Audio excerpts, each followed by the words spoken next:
Two resistors of 5 and 10 ohms are connected in parallel across a 12-volt battery with a 0.2 internal resistance. What is the power drawn by the two resistors? So, mayroon ka daw 12-volt battery na may internal resistance. Then, yung battery na yan nakaparallel sa dalawang resistors na nakaparallel rin. Or nakakonect sa dalawang parallel resistors. Okay, so parang ganito yung itsura niya. So, this will be our 5 ohms. This will be our 10 ohm. This will be our 12-volt battery. And this is 0.2 ohm na internal resistance.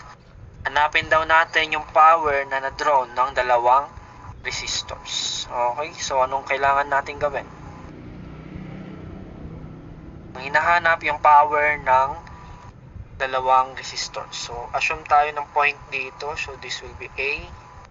It will be our point B. So, ang hinahanap yung power ng AB. Or yung total power ng AB. Okay, so kunin natin. Ayusin muna natin yung drawing natin na kunin yung parallel nito. So, yung drawing natin dapat ang maging ganito. Pakita ko lang kung paano dapat. Yan dapat. Ang hinahanap is itong power nito. Power ng A at saka B. Okay? So, this will now become 5 parallel 10. This is 12 volts. This is 0.2. So, ilan ang 5 parallel 10?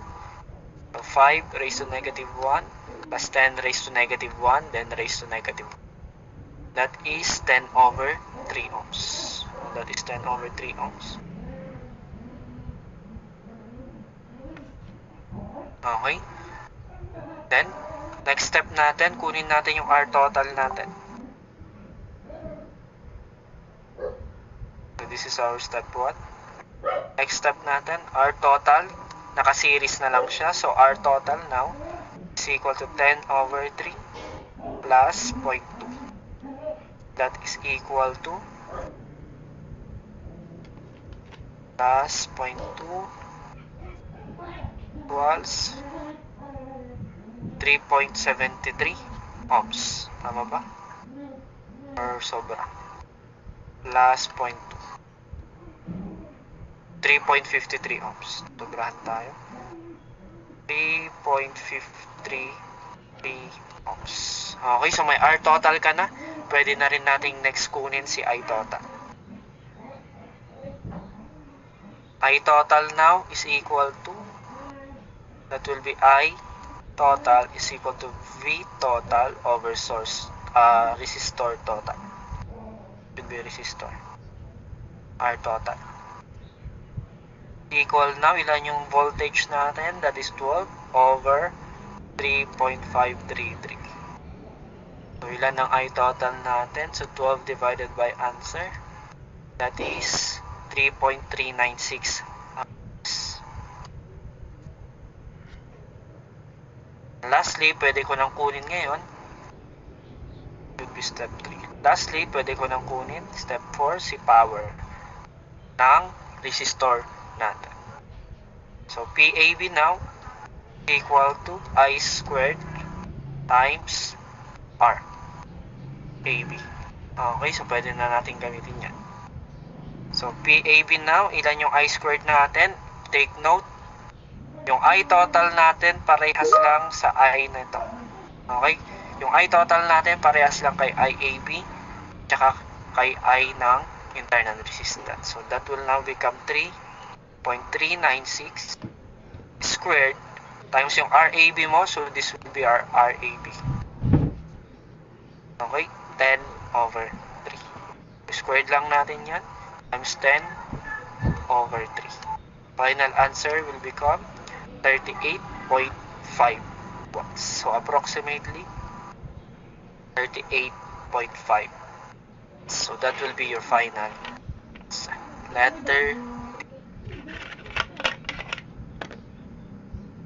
Okay, paki-screenshot.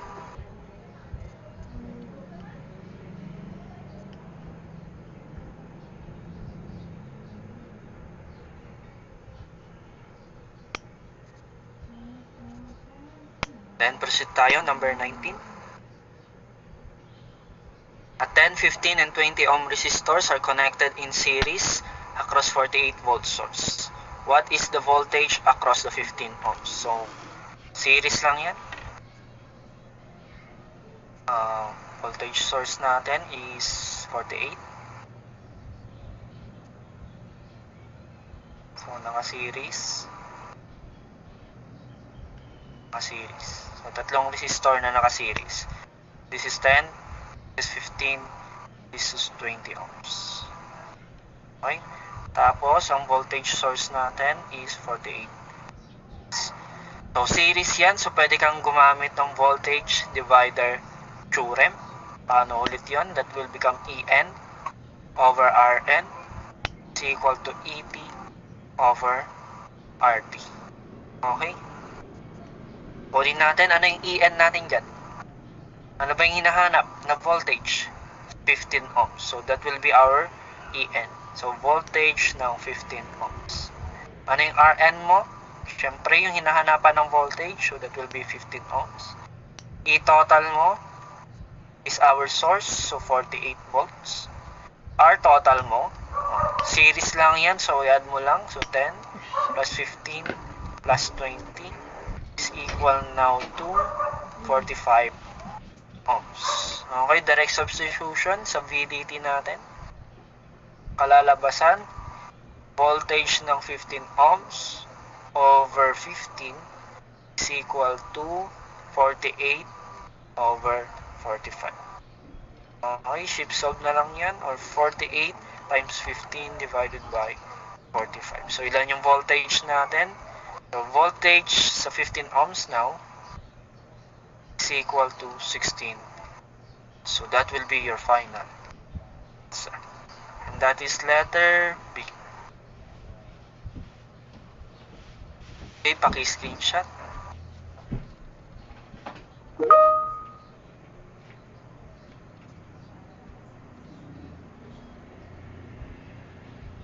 Malapit na tayo. We have 11 items na lang siguro. Okay, number 20 tayo.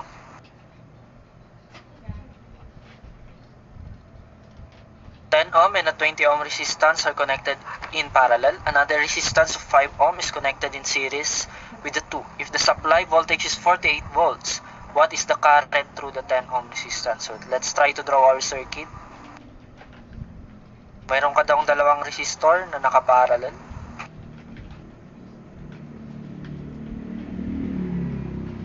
Then, yung resistor na yan, naka-series naman, 5 ohm resistor. Okay, so parang ganyan yung drawing natin. This is our 10 ohm. This is our 20 ohm. This is our 5 ohm. Then, naka 48 volts. Pwede tayong gumamit ng CDT dyan, or current divider theorem. Take note ulit, itong current divider theorem para lamang itong magagamit for parallel circuit. Okay, so alin lang ba yung may parallel circuit dyan?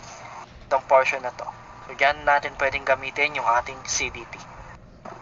Ano ulit yung formula natin? I total over R equivalent plus Rn is equal to In over R equivalent. Tama ba? Okay, so hanapin natin ngayon yung I total natin tsaka yung R equivalent natin. Kasi alam natin na yung In at saka Ren. Okay, so ano ba yung In natin dyan? Ano ba yung hinahanapan ng resistance?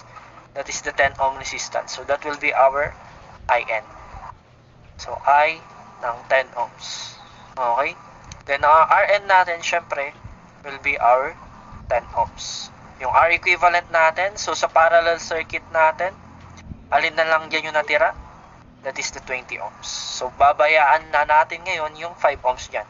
Bakit hindi natin isasama? Kasi nga, hindi siya naka-parallel circuit naman. And ano yung I total natin? Okay, so wala pa tayong I total. Saan natin kukunin yung I total?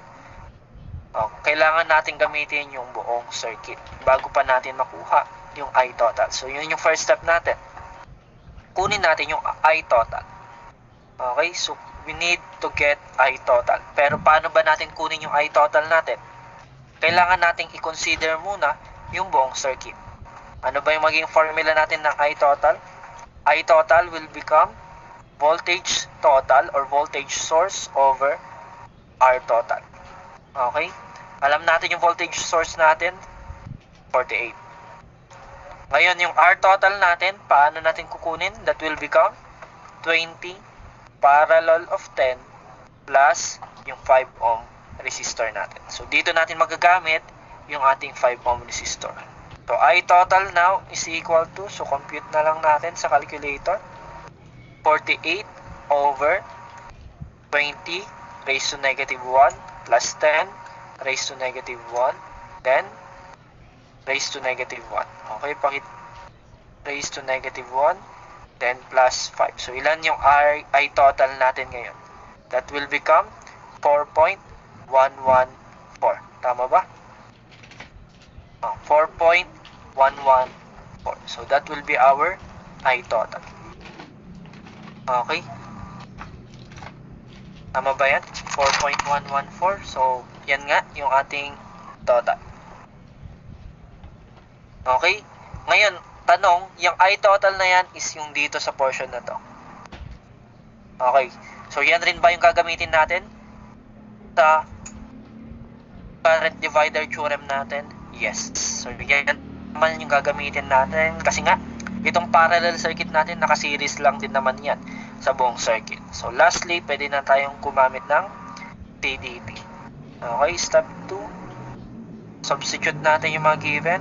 4.114 over R equivalent mo, 20. Rn mo, 10. Is equal to In natin. So, that is I10 ohm over R equivalent, 20. So, shift solve na lang natin. Answer over 30 is equal to X on over 20. Okay, shift solve. 0. X now is equal to 2.74. I10 now is 2.74 amps. I10 now is equal to 2.74 amps, or that is nearest to 2.75 amps. So that will be your final answer. So pwede tayong mag current divider theorem. Okay? So paki-screenshot.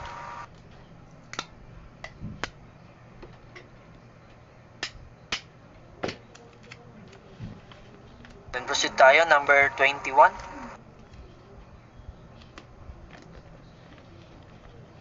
Circuit consisting of 3 resistors rated 10, 15, and 20 are connected in delta. What would be the resistance of the equivalent Y connected load? So, bago natin i-solve, discuss muna natin yung delta and Y connection. So, delta and Y connection. Okay, so may pattern tayo sa pagsusolve ng delta to Y connection. Okay? So, ito, for equal resistors. So, unahin natin yung for equal resistors.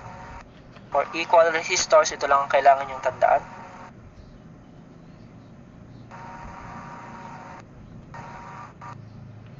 Pag Y to delta, from Y connection, ko-convert mo siya sa delta, tatandaan mo lang, delta equal to dy. Okay? Yung resistor mo sa delta is equal to baliktad.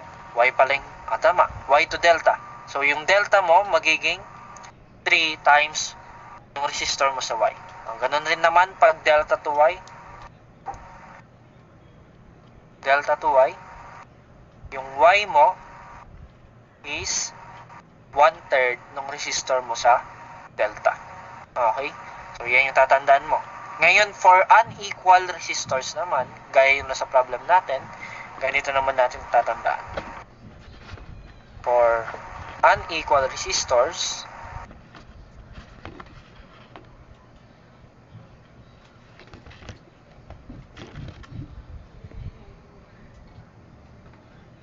so, ito yung pattern natin. Para makuha mo si delta, so from Y to, yung Y to delta natin, Para makuha natin si delta, may kailangan tayong tandaan. Delta now is equal to sum of products over opposites. Mamaya, pagtuunan natin ng pansin yan mamaya. Then, yung delta 2y naman, delta 2y, so para makuha natin si y, kailangan natin yung product of adjacents over sum of resistance. So, yan yung pattern natin sa pagsusot. So, try natin gamitin yan. Lipat ko sa kabila. Tama natin. Okay. So, try natin tindihin yan. Okay. So, may delta connection ka dyan. Convert natin ito sa y. Sabihin natin ito yung ating A, B, saka C. I-convert natin siya sa y, so magiging ganito siya. Yan yung y connection natin.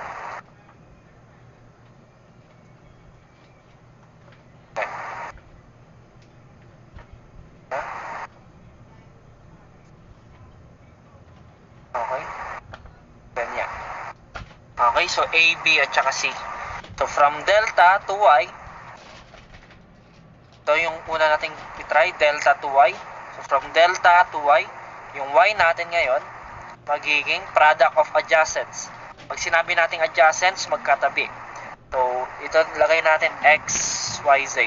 Naman yung nasa y. So, ano bang kulay? Ito nga. X, this is y, this is z. Okay, para makuha natin yung delta to y, kunin natin si x. X now is equal to, so ano yung pattern natin? Product of adjacents. So, ibig sabihin, ito si x.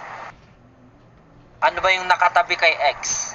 Diba si B at saka si A. So, product ng adjacents natin. Ano yung adjacent natin? That will be B and A over sum of resistance.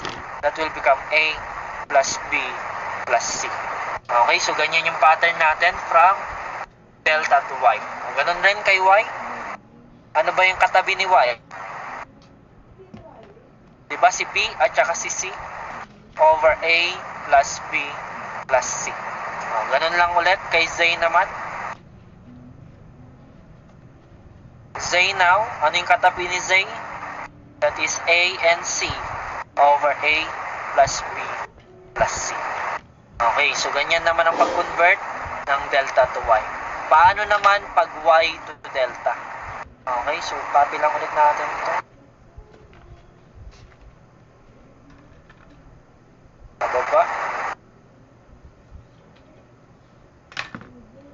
Dito natin lagay. Yan. Paano naman kung delta to y? Y to delta, I should say. Y to delta. So, ang given is si X, Y, Z. Ang hahanapin mo, si A, B, at saka si C. So, ano yung pattern natin? Pag Y to delta? Sum of products over opposites. Okay, so ganyan yung pattern natin. Sum of products over opposites. So, hanapin natin si A. Okay, kasi siya yung nasa delta na symbol. A now, delta A now is equal to sum of products. Ano ba yung sum of products na yan? Paano natin papalabasin yan?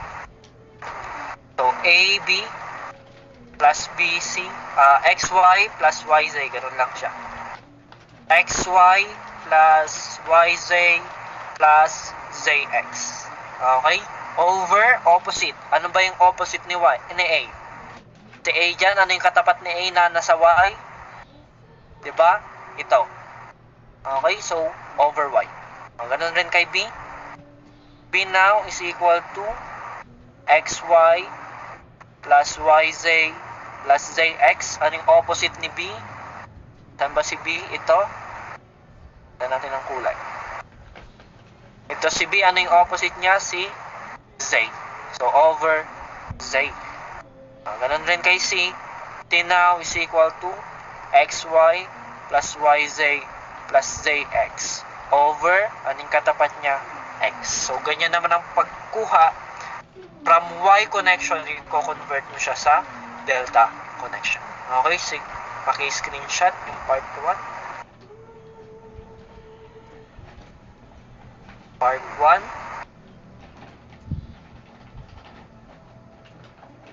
Then, part 2.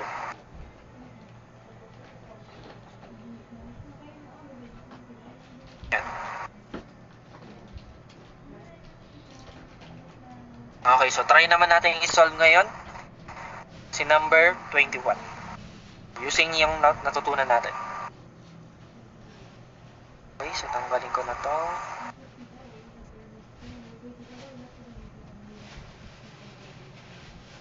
So, a circuit consisting of 3 resistor, 10, 15 are connected in delta. So, ito yung 10, sabihin natin. Ito yung 15, ito yung 20. Gagawa daw tayo ng Y connection.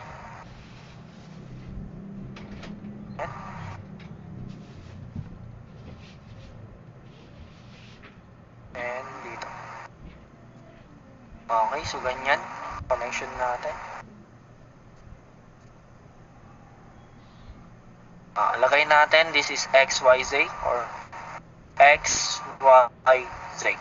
Okay, ang hinahanap natin si X, si Y, at saka si Z. From delta, i-convert mo siya into Y. Okay? So, kunin natin si X. X now is equal to, paano ulit yung delta to Y? Ang delta to Y natin is product of adjacents over resistance. So, tama ba? Product of adjacents. What would be the resistance of the equivalent Y connected load? Okay, so product of adjacents to sum of resistance. Okay? So, ano ba yung katabi ni X? Ano yung katabi ni X? That is 20 at saka si 10. So, magiging 20 times 10 over yung total resistance. That will be 20 plus 10 plus 15. Okay, so ilan ngayon yung X natin? That will now become 20 times 10 over 20 plus 10 plus 15 is 45. So 40 over 9, or that is 4.444 ohms. 4.444 ohms. Okay? That is for the X. Okay? Kunin naman natin si Y. Ano yung katabi ni Y? That is 20 and 15 naman. 20 times 15 over 45. So, palitan lang natin to ng 15. This will become 6.667. Okay, 6.667 ohms. And lastly, si Z. Ano yung katabi ni Z? That is 10 and 15. So, 10 times 15 over 45. Bilan yan? Palitan lang natin to ng 10. That will become 3.333. So, that will be our final answer. And that is letter, isa lang. Letter B lang. Satisfied. 4.44, 6.67, at saka 3.33. So, that will be your final answer. Okay, paki-screenshot.